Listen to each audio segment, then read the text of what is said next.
Welcome back to another episode of 5 Fact Friday, where we share 5 fun facts about a specific whiskey or wine topic, and hopefully you're going to learn something. Let's go.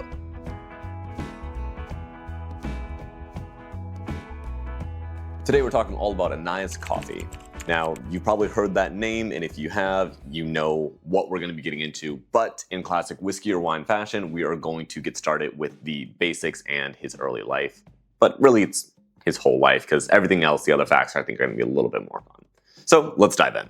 Coffey's early life is kind of interesting. If you go online and you try to do some research on it, you might find that some people are saying he was born in France. It was more likely that he was born in Dublin in 1780. This is pretty likely because that's where his father worked, at a waterworks. We know that his father's name was Andrew Coffey. He worked for the city of Dublin, so it was pretty likely that that's where he was actually born. We don't know much about his mother. As he grew up, he ended up going to school at Trinity College in Dublin. After graduating and getting his life started, he became a gauger. Now, if you know anything about gaugers, these were the people who were kind of in charge of making sure that everything when it comes to alcohol production was gauged correctly, inspecting the casks, making sure no one's doing anything illegal, and making sure that all the taxes are being paid. So they are gauging the barrels and gauging the spirits.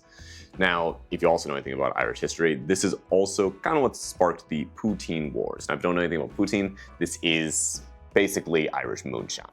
I'm aware that my pronunciation is a little off on this because poutine versus Putin, how it's actually pronounced in Irish, you guys know what we're talking about. We're talking about, like I said, Irish moonshine. So not only was he working for the government just to make sure that everyone's paying these taxes, he was also in charge of basically making sure, like I said, there were no illegal distilleries, which means they have to go out and try to shut down these distilleries that are in some pretty usually rural places. And if someone's going to be doing something illegal, they're going to fight to make sure they can do what they want to do. This being the case, he did get in a good amount of scuffles and almost died a couple of times while basically trying to uphold the law. In shutting down some of these distilleries that were producing whiskey illegally, he ended up inadvertently hurting himself later on, but we will get to that in a little bit. As he progressed, he eventually became the rank of sub-commissioner, really solidifying his position here and kind of setting himself up nicely for life, but that wasn't enough for him.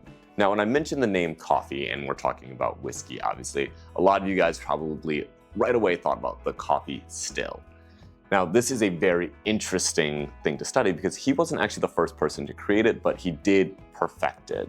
We can consider it. He was not the first person to try to invent this. Like I said, it was invented earlier, but he did make it a lot better.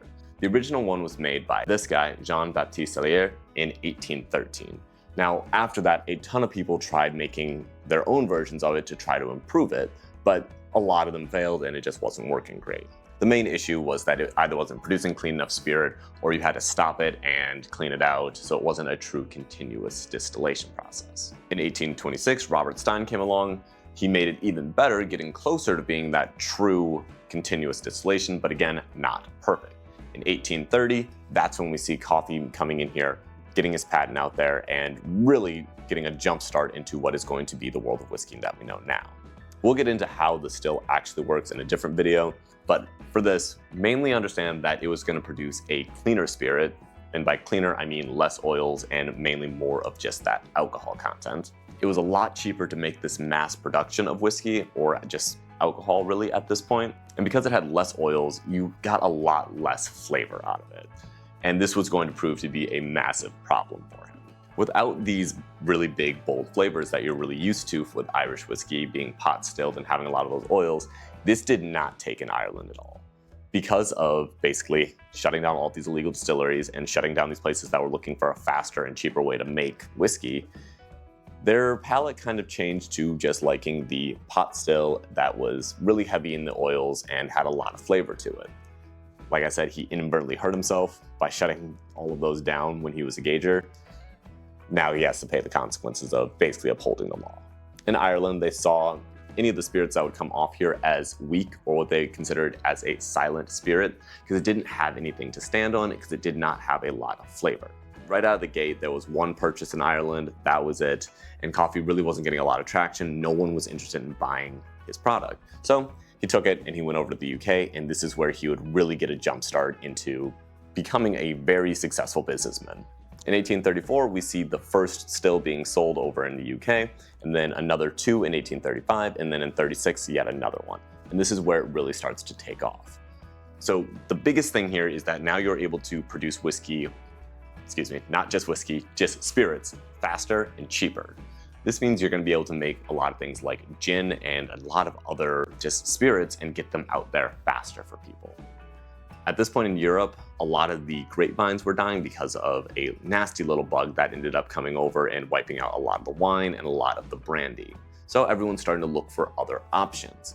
This is where being able to make something faster is going to come into play, and it is going to really help Coffey and help him produce more revenue and basically sell more of his stills. Now that he's able to start selling in Scotland as well, you're going to see a lot of these grain whiskeys being distilled, and those are going to get blended into just basic Scotch, and that's going to get exported all over the place, really just pushing his product even more, making it so more people are buying those stills and really giving him a leg up on any other competition.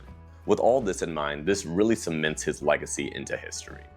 He started as someone who basically was shutting down all of the illegal distilleries and making sure that everyone's doing things by the book, to really innovating the world of whiskey and spirits in general. If you ever go to a distillery, whether it's a gin distillery, vodka distillery, whiskey distillery, whatever type of distillery it is, a lot of the times they're going to be using some sort of column still or a coffee still, just variation that obviously has been improved upon numerous times as we've just been getting smarter with how to distill alcohol. But a lot of that is going to come from going all the way back to Jean-Baptiste, and then going to Robert Stein, and then coming all the way up to Coffey, and then again progressing as we go through history. Coffey would ultimately end up retiring to Britain, being rejected by Ireland, and really Ireland wanting nothing to do with him wanting nothing to do with Ireland. Called the UK his home, and he ended up passing away in 1852. So now I know a little bit about the man behind the name of the Coffey still. Hope you guys have a great weekend. Cheers.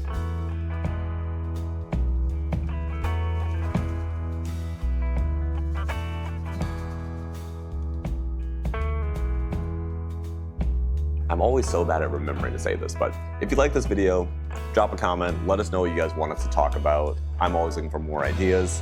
If you'd subscribe, I know I'd appreciate it, but if not, it's all right. Cheers, guys.